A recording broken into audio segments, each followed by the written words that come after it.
Good day everyone, this is Ed for 2way from Honda Cars Kainta. Today mag-release ulit tayo ng Honda CT-V, pero yung white pearl naman. So pinapaayos ko na yung unit. Actually na-tint na siya kagabi. Nintay ko na yung client para pirma. So ito yung unit. So naka-tint na siya. Links lang ni Sir Emil. Yan. So tatanong na lang natin kay client kung gusto niya patanggal yung mga yung mga plastic. So nalinis na siya, na-car wash na siya.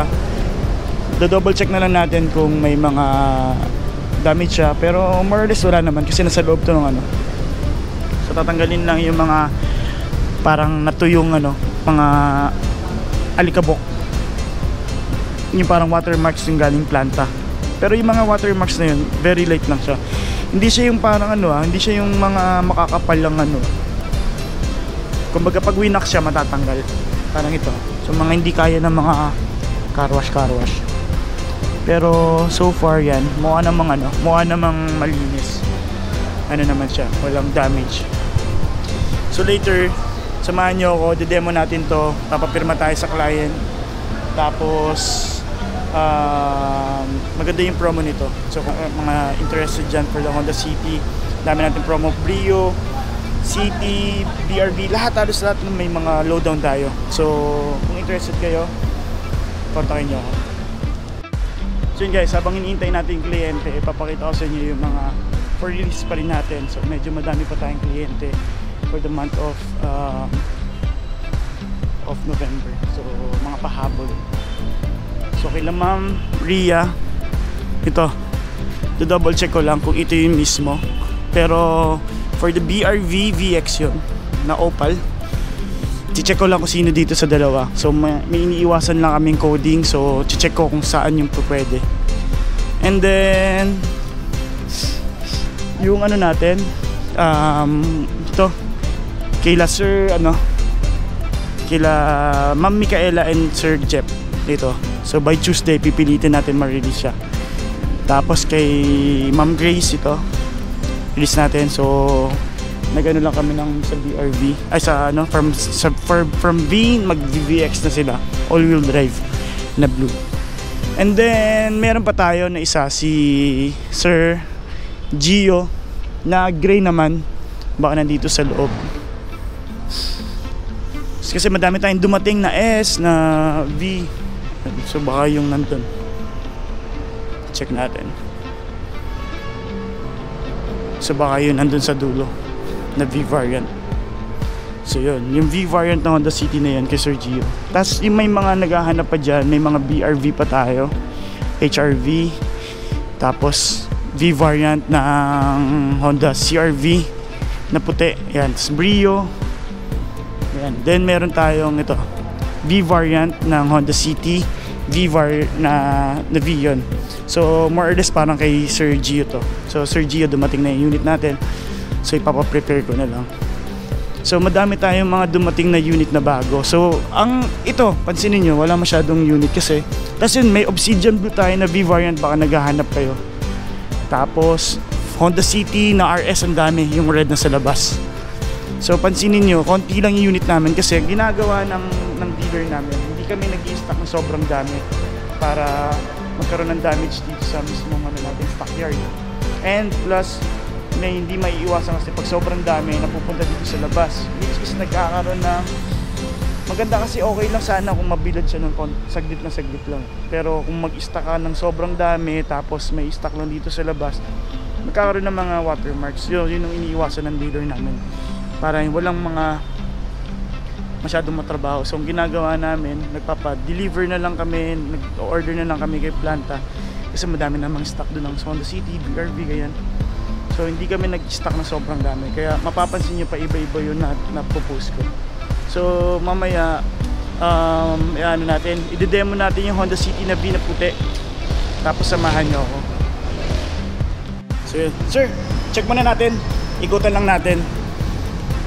Lakasan ko na yung ilaw para may mga ganito lang sir, ano lang yan, sa wax lang sir. Hindi pa ito binabuff sir, handbox lang talaga. Handbox? Kasi baka mabawasan yung ano niya. Pero okay naman.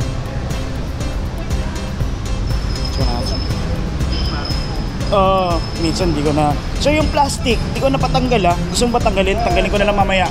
Yes sir. Check. Nung ano, sa CRV. Sa code siguro sir, baka may konti lang naman. Insekto lang. Sir, dito. Yan. Nailaw naman, makikita mo na agad.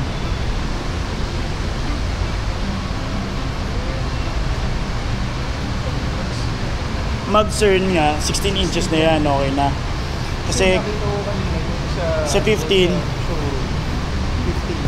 medyo iba ano. Yun yung S pala. Oo. Tsaka iba yung ano sir, iba yung itsura. So, sir, paano na lang? Start natin. Tapos check natin sir yung ilaw.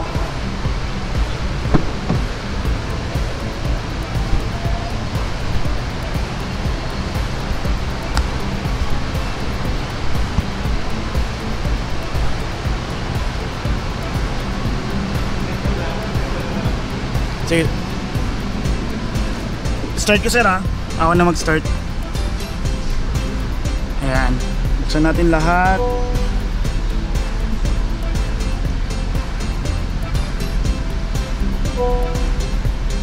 Hazard. Okay.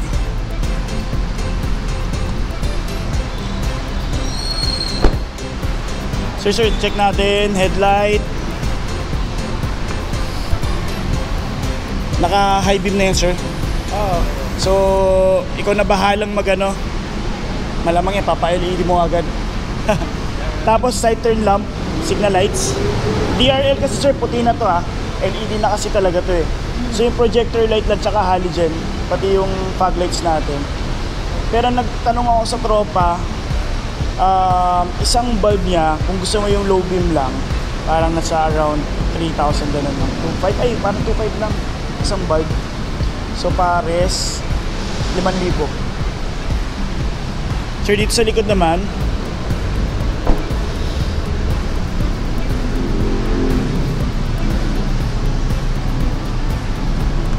yung sa LED naman na yan.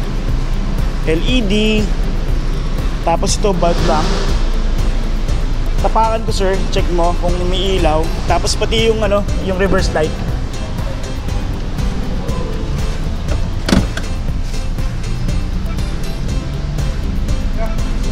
Okay naman sir. Yung reverse light sir, ano yan? LED na. LED na rin no? Oo, LED na. Tapos sir, naka-smart entry na to. Unlike sa ano, yung ano kasi natin, yung S variant natin, pareho sila ng remote. Pero keyless pa yun. Ito smart entry na siya. Same lang sa CRV mo. Oo. Pero yung sa CRV kasi meron parang 3 linya dito. Ito, yung lock, pang-lock natin. Yan. Tapos demo ko sir, saglit lang. Okay. Ito tayo sa ano. Dito muna ako sir sa ano, driver side. So, sir, ito yung mga difference from yung ibang ano, Honda City natin or yung mas older version. Meron na siyang max cool. Tapos meron na tayong auto climate. Then, yung front, ganun pa rin man, defogger. Tapos yung sa settings ng sa vents natin, air circulator natin, AC na on off. Tapos lahat yan naka-knob. Yung dati kasi may mga button pa Tapos dito sir, kinaganda nito, power ano na, fold na siya. So yun nga lang, hindi siya katulad ng ibang model natin na pag nilock mo, mag-fold siya automatic. So ito hindi pa. Pero kinagandahan, at least naka-power fold kahit yung V-variant lang. Tapos sa side mirror adjustment natin. Then center lock. Ito yung sa window natin, huwag mo munang bababa sir.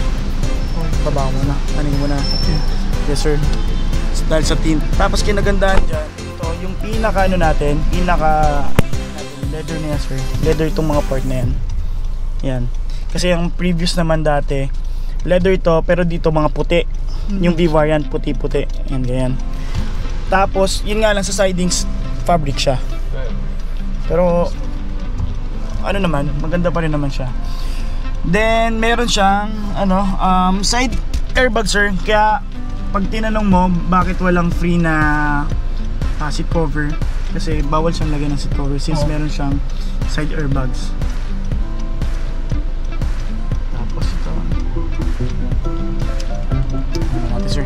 Tapos ito kinagandahan sa Honda City, meron tayong Honda Sensing. Yung mga katulad ng Honda Sensing yung sa CRV, alam niyo naman na kung ano yung paano mag-function yun, mga adaptive cruise control, yung mitigation natin ng collision, ganyan. Nandito na rin, meron na siya. Auto high beam, low beam, meron na rin siya. Tapos auto headlight. So kaya parang nabanggit mo sir, parang ang V variant or yung Honda City parang medyo hawig na ng Honda CRV. Auto headlight, pwede mong i-off yan sir. Tapos dito naman yung adjustment nung sa light ng natin, gauge natin. So depende sa iyo, ma-adjust yan. And then dito sir yung sa audio controls natin, volume, tapos yung forward and backward, home, ganun pa rin, pwede mo pa rin i-on off yung mga safety support system like yung road departure mitigation tsaka yung collision. So dito naman sir kasi minsan lumalaban to, so may mga clients talaga na sabi parang medyo gusto mong kumanan since nag-off lang siya pagka nagsisignal lights ka. Pag hindi ka nag-signal light, ibabalik ka niya sa lumalaban siya. Or not unless i-off mo siya. Or yes sir, i-off mo siya. Pero ngayon sir, i-off ka na muna. Or sanay ka naman, ni-off mo talaga siya. Pero yung naman sir, itong collision mitigation maganda lagi naka-on. Kasi yan, even sasakyan or tao, madedetect niya. Tapos Bluetooth hands-free. Yung ACC natin, yung 40 km/h, isa-set mo siya na mag-isa magpe-pleno tsaka mag-gagas. So ganun na rin. So sobrang ganda nitong Honda natin. Tapos push start na siya. Push start button. Plus naka na siya, Apple Auto. Apple CarPlay or Android Auto. Naka-Apple ka ba sir? Android. Naka-Android. Pwede rin sir, wireless na po yan. So makakokonek mo na dyan. Tapos yung screen mo, yung mga app nakalabas na dyan. So parang Honda CR-V na din talaga. Then yun sir, USB dyan. Kung gusto mong may tugtugan sa USB, pwede naman yung dyan sir. Then yung power outlet natin. Tapos dito, may second row, vent ka na. So ito kasi ito yung walang port, no? yes sir, ito yung walang port nga lang. Pero may lang to sir, parang barya, lalagyan ng barya, ganyan. Tapos yan, center console natin. Piano block sir, medyo iwasan mo lang to. Hindi ko lang alam kung sa CR-V ganito. Gasgasin siya. Hindi, parang yung trim Wood, parang wood siya, wood panel. Tapos yan, may mga vanity mirror dito wala. Kahit sa RS sir wala. Tapos map light, ikaw na bahala sir kung check lang natin. Ayan. Then ano pa bang natin dito? Hindi ko na di-discuss sir sa RS ha. Gusto mo sana RS eh. Okay lang. Sir, yung mga mating yan, 3M, wag mo munang ibababa yung kasi yan yung mga manuals natin, yung warranty booklet na sa'yo. Yep. Check natin sir yung yung engine naman. Baka mamaya 2.0 pala na nakakapit.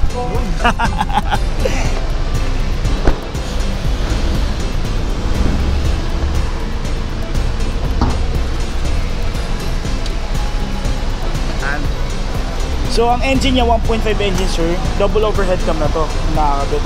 Tapos 121 horsepower siya. Same lang naman sila, halos 120 yung mga single overhead cam. Tapos sa ngayon, yung maintenance ganun pa rin sir, every 6 months or 10,000, whichever comes first. First 1,000, hopefully dito ka magpagawa. Tapos battery natin isang taon lang. Then ang mga i-check mo lang lagi dito sir, ito sa washer, sa coolant, tapos itong brake fluid natin. Other than that, wala ka nang kahit galawin sir. Tapos kung magpapapalit ka ng mga ilaw sir, make sure na hindi ni-splice. Kung hindi, kasi alam ko naman magpapa-accessories ka, make sure na walang magagalaw na makaka-void ng warranty. For example sir, gusto mong hindi ko alam kung ilang inches yung gusto mong may papalit dyan. Kung sakali, mag 17 inches ka, hindi buong kotse mabuvoid, pero mabuvoid dyan under chassis mo, pati yung EPS. Possible kasi dahil mabibigatan yung yung EPS mo. Pero hindi naman siya agad-agad, hindi naman nasisira talaga. Pero in case lang, Just in case na biglang nagkaroon ng problema, factory, yun nga lang, maano ka talaga, mabuvoid talaga. Papalitan ko. Maganda siya eh. This is it. Oo. Mas, medyo, sa totoo lang sir, mas gusto ko nga to kasi yung mga two-tone. Mas simple siya. Mas kasi talaga sa Honda City na S-Variant, V-Variant, pang elegante kasi talaga. Kumbaga yung mga gusto talagang mga VIP, yung ganyan, mga eleganteng design, ito lang talaga. Tapos, yung RS, kung gusto mo medyo sporty. Yun nga lang, ito, medyo bumagay naman sir, yung mga bags natin. Sa color din niya, di ba? Ayan. Tapos, ORCR sir, pinakamabilis, 2 linggo. Tapos, more or less, ikaw ang unang makaka-receive niya ng OR mo. Kasi centralized naman na si LTO. Tapos, i-email niya sa'yo, unang-una yung OR. Once na i-email sa'yo yung OR sir, kulitin mo ako. Para kulitin ko yung CR naman natin. Tapos, once na lumabas naman yung sa plate number naman natin, tapos may ORCR natin, may plate number na bago. So ngayon, every Wednesday yung coding mo, and then yung dadating natin random sir. Magkano ka ba sir? Gusto mo bang mag-request ng ending? Dapat ngayon yun. Kung magre-request ka, 3-5 yun sir. Sabihan mo ko agad sir ha. Para kung sakali, sesendan kita ng letter, kailangan mong gumawa ng letter. Maganda kung i-attach mo na din doon yung ORCR ng CRV mo kasi para ipapakita natin sa LTO ng dalawa yung kotse para iiwas natin yung engine, yes sir, yung Friday. Pero yun talaga sir, maganda talaga kasi sayang sir, di mo magagamit pareho yung kotse pag pareho kasi matsambahan ka ng parehong Friday, so hindi mo talaga magagamit na medyo so yun, ngayon sir okay na, check natin sir sa likod last, di pa pala natin na check, mamamaya wala palang reserve tire. Good thing na gawin mo ng paraan to Yes sir, yung natin nakikita mo sir sa pa iba-iba. Yan sir, tools, jack, tapos yung reserve tire natin, donut tire siya.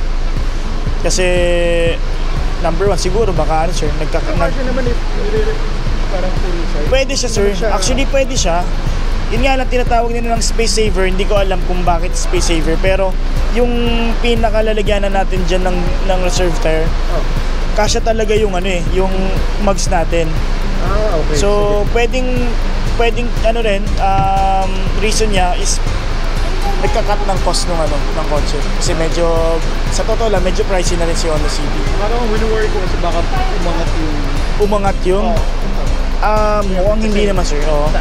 Kasi yung body nito, ganito same body, sila hindi naman same body, pero halos ganyan Pero ito kasi, ang reserve tire niyan, halos same size nung same size siya. So hindi ko lang, nakalimutan ko lang kung siya, hindi siya donut tire pero rim lang siya. Okay. Kasi yung mga yun yung mga dati kasi VX and V VX E tsaka VX Plus. So may mga question ka ba sir? Wala naman. Okay naman. Oo. Bali ito sir, saglit mo lang gagamitin pero yun nga, malaking Ayun. Malaking bagay. Hindi tsaka sir, kumbaga ganun kasi talaga dapat sa amin sir. Yun nga lang, wala kaming stock ngayon ng binilan ko na lahat ng ko.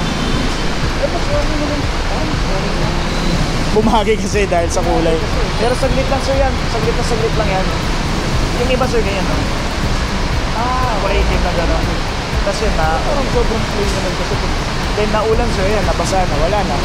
Tapos na agad.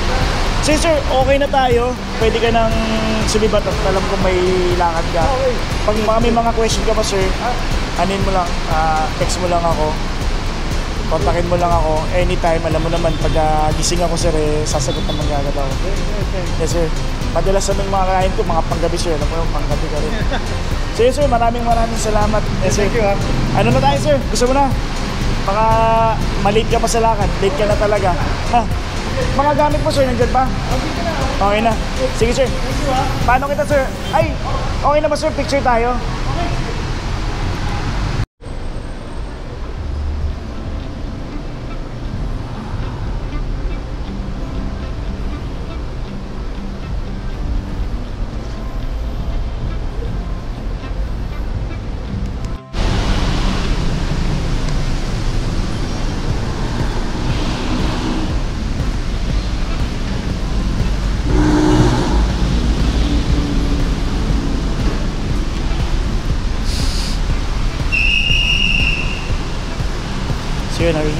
natin. Okay na.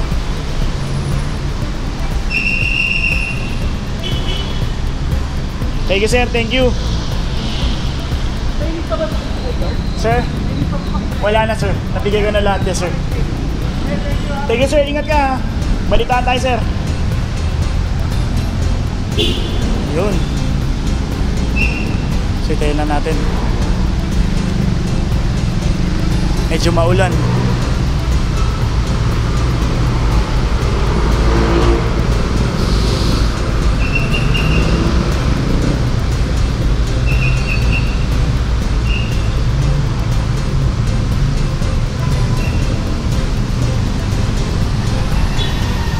So yun, successfully ano tayo. Kaya lang, lakas ang ilaw, baka kunin ako. So yun, successful yung ano natin, release natin ng Honda City variant na 2024 sa client ko. Maraming salamat. Kung nababanggit ko anong pangalan mo, maraming salamat, sir. And kung interesado kayo sa ano natin, ay actually ito, kwento ko na lang din. Galing siya sa ano, sa ibang ano dealer. Tapos nag-ikot lang si sir. Just check ng mga offer. So, ang ginagandahan kasi sa akin, every time na mag-i-inquire kayo, inaano ko, parang binibigay ko agad yung best deal. So, hindi ako naghihintay ng sinong kalaban ko. Kumbaga, minsan nagtatanong lang ako kung sino yung kalaban. Siyempre, number one, baka mamaya may kakonflict tayo dito sa Honda Cars Kainta. So, once na hindi naman siya sa Honda Cars Kainta, bibigay ko agad yung quotation sa inyo. Pinaka-the best na yun agad. Bibigyan ko na agad kayo ng test. So, hindi na ako kailangan ng i-match pa or something. Ganun na nangyari kay sir. So, ang nangyari kay sir, may ano siya, may agent siya. And then, medyo mataas yung binigay sa kanya. So, nung nag-inquire sa akin, binigyan ka agad natin ng magandang promo. So, very thankful ako kay sir kasi may isang salita. Kasi sinabi niya, kung basta bigyan ko siya ng best deal, lilipat siya sa akin. So yun, lilipat siya sa akin. So medyo ginabi lang kami kasi hindi na kayang gayahin ni sir yung pirma niya dati. So kasi laging computerized siya. So yun, if interested kayo sa promo namin, sobrang ganda, umabol kayo, kontakin nyo ako, comment kayo, please pakishare to sa mga friends and relative natin na may planong bumili ng Honda, any models po. And ongoing pa rin yung promo natin. So ano nyo ako, kontakin nyo ako. So yun, maraming salamat sa pagsama sa akin, sa pag-demo sa akin. So yun, kung nagustuhan nyo itong ano natin, itong video natin, please paki-like, mag-comment kayo, paki-share, and then don't forget to subscribe. So maraming salamat sa inyo. Next week meron pa tayo 4 na yung release. So goodbye guys.